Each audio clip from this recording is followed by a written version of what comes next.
Leo tutazungumzia maneno haya mawili, neither and none.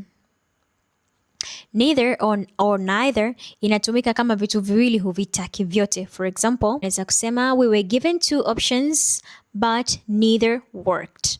Maanake tulipewa machagulio mawili lakini katika hayo hakuna iliyofanya kazi. Yeah? We were given two options but neither worked. Upande wa pili ni none. Tunatumia none kama vitu ni zaidi ya vitatu na vyote hatuvitaki. Kwa mfano, unaweza kusema we were given several choices, maanake tulipewa machagulio mengi. We were given several choices, but none of them worked. We were given several choices, but none of them worked. Au mtu akaja akakuuliza, what do you want for dinner? Pizza, burger, or pasta? Utamjibu none of them, maanake sitaki chochote katika hizo ulizozitaja.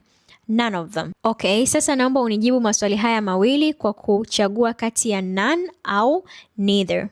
Swali la kwanza, which language do you speak at home? Which language do you speak at home?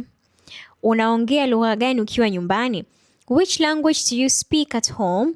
Haya or Swahili? Utanijibu kwenye comment section. Hilo ni swali la kwanza. Swali la pili linasema, which subject do you prefer the most?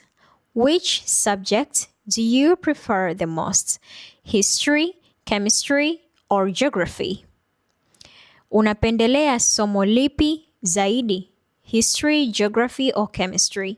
Kwa katika maswali hayo la kwanza na la pili, naomba unaandikia number 1, number 2 na unaandikia majibu yako kwenye comment section. Until next time, bye.